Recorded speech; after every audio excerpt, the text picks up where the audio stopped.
Hey guys, there is a very important part of our improvement journey that is about how to defend in chess. It's great when you play a game where you get a great position in the opening, you increase your advantage in the middle game, and finally you win with a sacrifice and a great tactic sequence. But this is not what is going to happen all the time. In many games, you will be forced to defend inferior positions. And this is a skill, it's something we study, something we can learn, and we can improve. In this video, I give you 3 tips about how to defend in chess. Let's get into it. So the first tip that we need to highlight is understand that the best defense is a counter attack. Let's see this in examples. In this position, it is black to move, and well, white is threatening right now the bishop on h5, and also if the bishop moves, for example, to take the queen, they are also taking on f7 with a checkmate position, and knight covers d7. So black to move here. What do you play in a situation like this? I'm going to make a pause here so you analyze it on your own, and I will say the answer very soon. So we already know that we cannot take the queen because there is checkmate here on f7. However, there are options. We can just try to keep f7 protected by, for example, moving the bishop back to g6, and probably this is going to work more or less fine. I don't think we're losing much if we play bishop g6, so this is an option, but it's not the best option. If we keep in mind our quote, like the best defense is counterattack, we can find better moves, better options, stronger ideas. So we should work with checks. That's something we need to do all the time. And if we do that, we're going to find something better. So there is this move, queen to a5, and this is actually a fork because the knight is hanging on e5, it's unprotected. So queen a5 check, whatever they play, we're taking the knight on e5. After this, the bishop is defended, there's no checkmate threat, and this is just winning the game for black. So the best defense is counterattack. Queen a5 check, bishop here, and queen takes knight. There's another example about this idea, so let me show you. In this position, it is a black to move. White is threatening the queen on c6, but also they are threatening the knight on e4. So there are 2 threats here. That's a big problem. We need to defend here. It's not going to be easy. So I make a pause here so you analyze it on your own. Okay, well, we can see that moves like, for example, knight c3, defending the knight, moving the knight and blocking or interfering are not going to work because we're just losing the knight. We don't have knight c5, we don't have a knight c3 here. So that idea is not working. So something we can try is like some kind of counter-attack. So we're going to move the knight and we're going to create new threats. In this position, we can play the move knight to g5. That is that we're defending the knight, and also we are counter-attacking. We are threatening the queen with the fork. So if they take our queen on c6, we can take the queen back on d4, and we're going to be fine in that position. So basically, that's the best move here. Remember that we have a piece up here. So basically, we can maintain the advantage, the extra piece, with this move, knight g5. And if they capture the queen, well, we check, and then we get the queen on d4. And finally, this is another example about how to defend by counter-attacking. In this position, it is black to move. And again, there's a threat here, and there's another threat over here. How do you play in a situation like this? There's nothing we can play here to defend one rook with the other. For example, if we move this rook, we're not able to defend the rook on e8. So basically, we cannot defend both pieces, both rooks at the same time. However, we can counter-attack in this position. So we can just defend this rook and at the same time counter-attack, create a new threat. And this is going to solve the problem, so they won't be able to take the rook on a2. In this position, we can just play the move rook to a8, and then we are threatening the queen on a4. They can try queen takes queen, and knight takes rook. They are getting 2 rooks for the queen. But this position is going to be very well because we have the queen versus rook and knight. So it's going to be very good. It's probably a win soon for black. So the other thing, they can try something like queen c6, and well, this is not really creating any problem. We can just trade queens here, and if they capture the queen back, well, we have time to defend our rook, and we're going to be very well in this position. It's actually winning for black. My tip number 2 about how to defend in chess is going to be use the discarding method. In some positions, you will only have a few options, like let's say 3 moves that you can play, and you can discard very easily 2 of them, and then you can assume that the only move that you can play is the 3rd option. Basically, in the discarding method, we are going to discard the options that are clearly losing, and we're going to focus on the one that is unclear, that maybe we don't know what it's going to do, but at least we're not clearly losing. This is an important calculation technique and also defensive technique that we can use. Let's see it in examples. In this position, it is black to move, and also we are in check. I'm going to explain it very soon, but if you want, you can pause the video so you understand it as much as possible, and I will explain everything very soon. So in this position, white is threatening our queen, so this is like a fork, but the good thing is that we're also threatening white queen over here. About our moves, we have only two options. We can play king c6 or we can play king c7.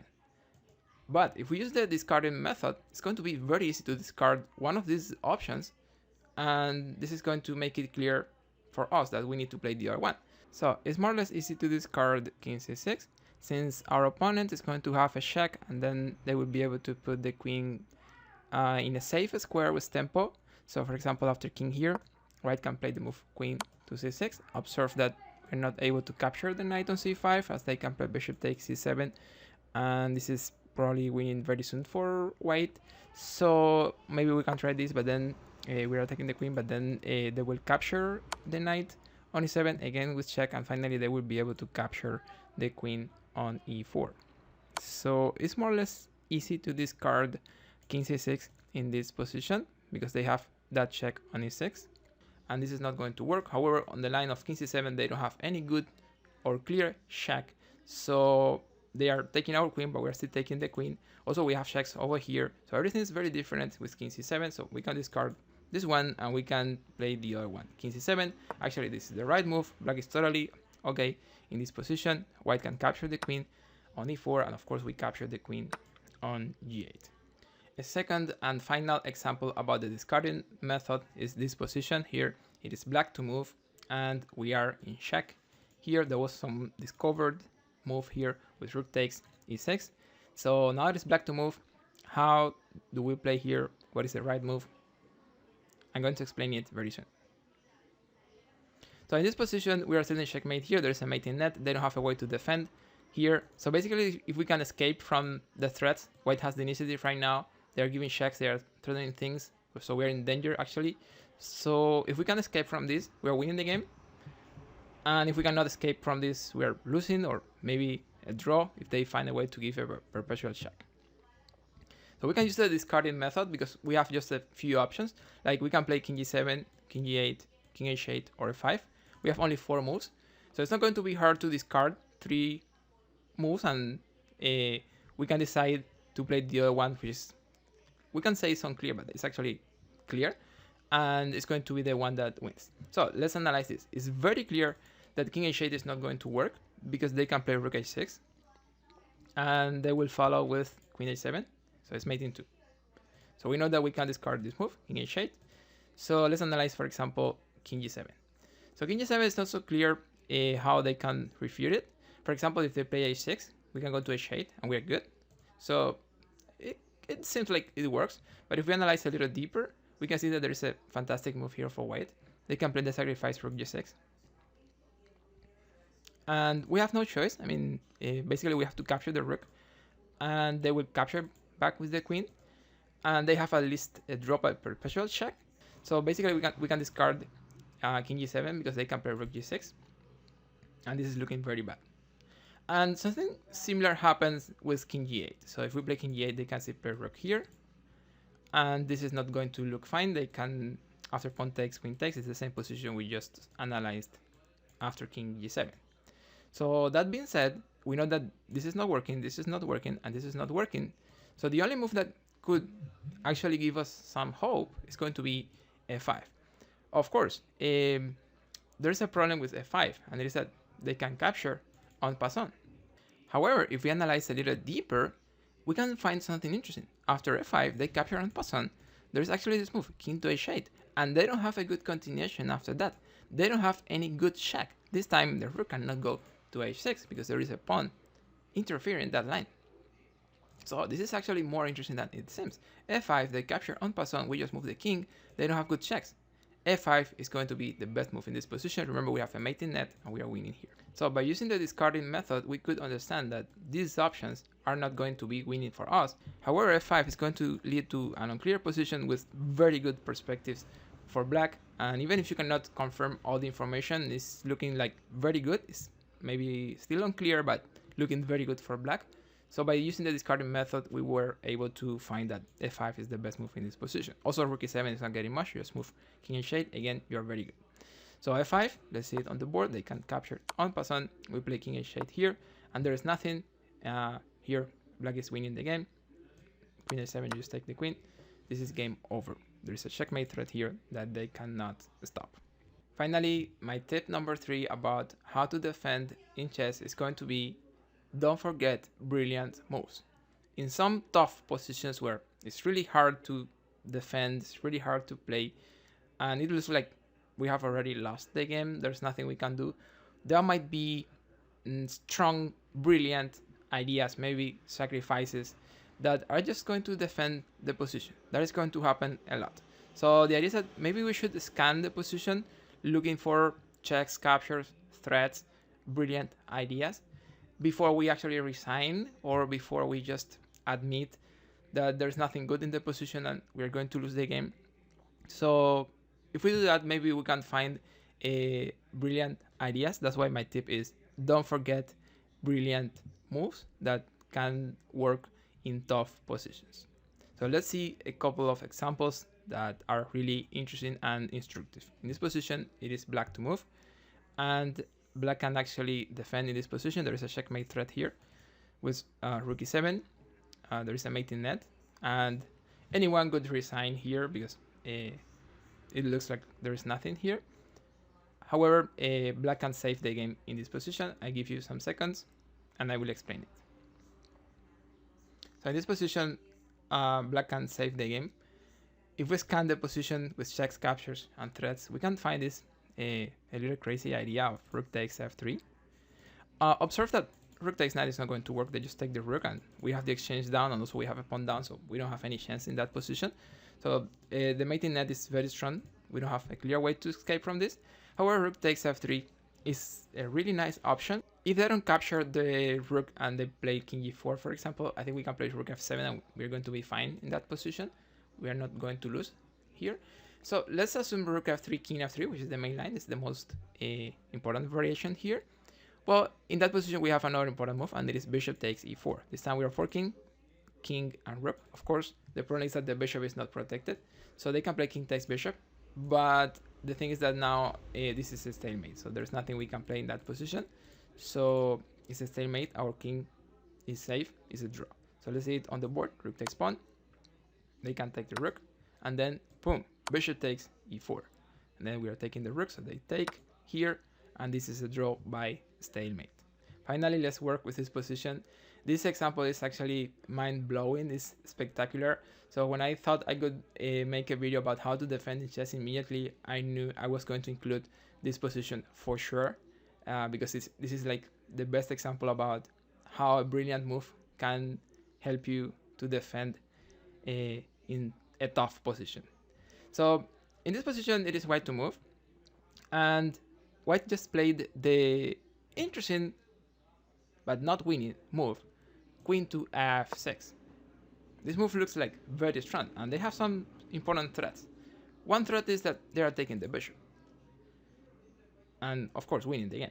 But that's not the most important threat. There is another threat, a little more hidden, and also more dangerous. So in this position, black can play the move queen takes e3, and this is actually what happened in the game. So let me show you. Queen takes pawn is actually a blunder. They are defending the bishop, but they are not defending against the other hidden threat. Here, white can win with the spectacular idea. Queen g7, the idea is to distract the bishop, so they clear the line and the rook can go to the back rank and give checkmate. So queen g7 check, bishop takes g7, rook e8 check, bishop to f8 is the only move, and then rook takes bishop, and this is a really nice checkmate position. So after queen f6, it is black to move, and black can defend here. I give you some seconds so you can work a little on your own. So the only move that saves the game here for black is the amazing queen to c1. And well, of course, this move is mind-blowing. I mean, how is this even a move here? I mean, your opponent just gave you a queen and you cannot take it, but also you just give your queen again. first of all, this is crazy, you're losing the queen, but secondly, and more importantly, how does this defend in this position? How is this actually working? If you're just creating, apparently you're just creating more problems for black pieces after this move. Well, let's try to understand it. First of all, we're pinning the rook, so this idea is not going to work anymore because the rook is pinned. Secondly, we are taking the bishop here, so at some point this is going to be a move. Let me show you one idea here. If they play, for example, queen takes bishop, well, at least we can get the bishop here on a6, and all is all good here. So we can play queen takes bishop, and everything is fine here. So that's also another important idea of this move here. Another thing we should say is, like, if they take the queen with the rook, we can just take the queen with the bishop because now there's no mate. At the same time, if they take the queen with the bishop, we can again take the queen with our bishop because one more time the king, one more time there's no mate and the king can't escape over g7. So they don't get anything by taking the queen, they don't get anything by taking the bishop. We are actually the ones threatening things now, like here or even here. So black is defending with this crazy, surprising, but super strong idea of queen c1. So these are 3 tips about how to defend in chess. If you guys have any question, let me know in the comments. Check out this video over here about how to calculate in chess. I'm sure it is going to be really interesting and helpful. Thank you guys, like, subscribe, play the right move, and see you on the next.